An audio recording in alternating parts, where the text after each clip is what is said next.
Alhamdulillah hamdan katsiran kama amat walakal hamdu kama yanbaghi li jalali wajhikal karim wa li'azimi sultanik.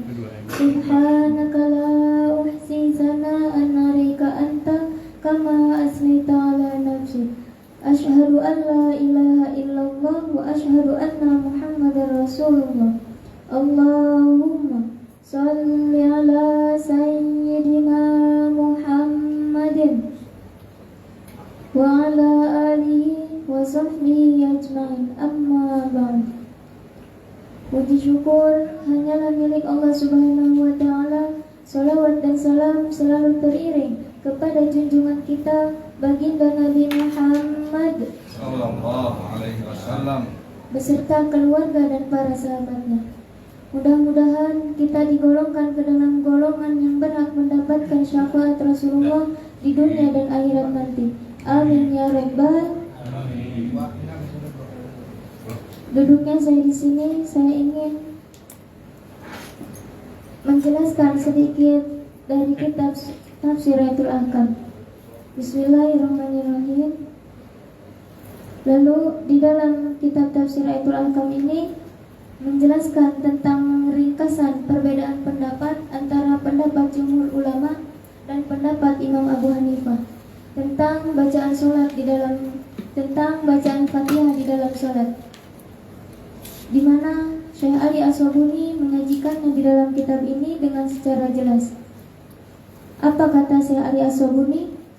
Ra'aitu anna ma dhahaba ilaihi al-jumhur aqwa dalilan wa aqwa mukilan.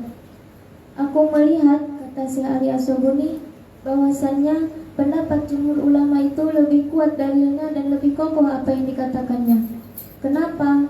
Karena kebiasaan Nabi Muhammad SAW selalu membaca Fatihah di dalam sholat fardu dan sholat sunnahnya. Jadi Nabi itu ketika sholat asar, sholat zuhur, sholat maghrib, sholat isya selalu membaca Fatihah, nggak pernah nggak baca Fatihah. Dan ketika sholat sunnah seperti sholat ba'diyah, qobliyah, sholat witir, Nabi selalu baca Fatihah, nggak pernah nggak baca Fatihah. Begitu juga para sahabat selalu membaca Fatihah dalam sholat fardu dan sunnahnya, karena mereka mengikuti apa yang dilakukan oleh Nabi Muhammad SAW. Dan Syekh Ali As-Sabuni berkata, dalilun ala annahu la tujzi'u sholatu biduniha. Inilah yang menunjukkan dan menjadi dalil bahwasannya sholat tidak diperbolehkan tanpa Fatihah. Begitu juga banyak hadis-hadis yang sahih yang menguatkan masalah ini. Karena Rasulullah SAW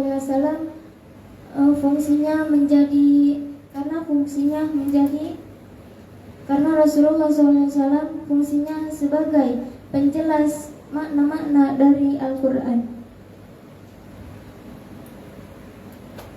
Maka apa yang dilakukan oleh Nabi menjadi hujah akan dalil wajib dan fardunya bacaan Fatihah ketika sholat.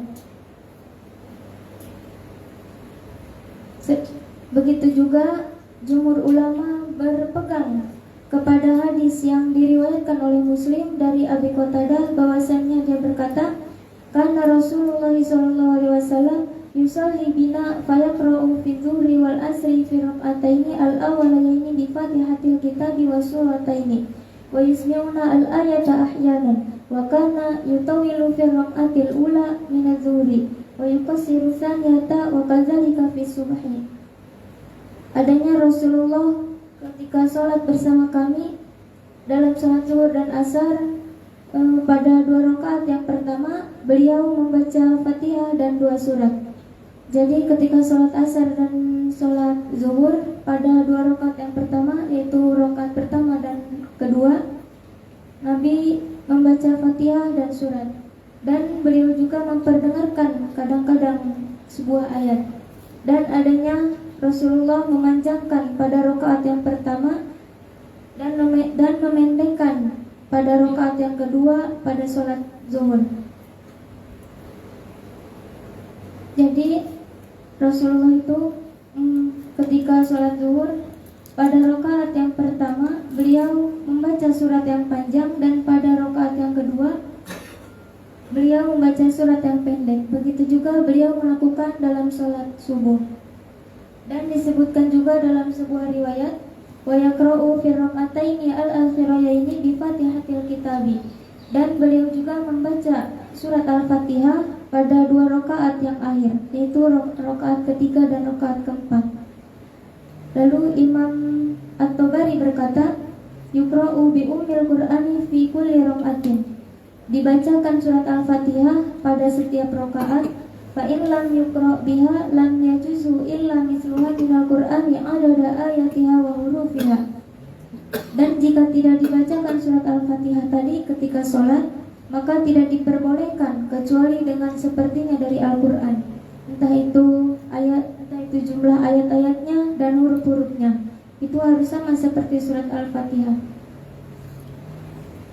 Mungkin ini saja yang dapat saya sampaikan. Assalamualaikum warahmatullahi wabarakatuh. Waalaikumsalam.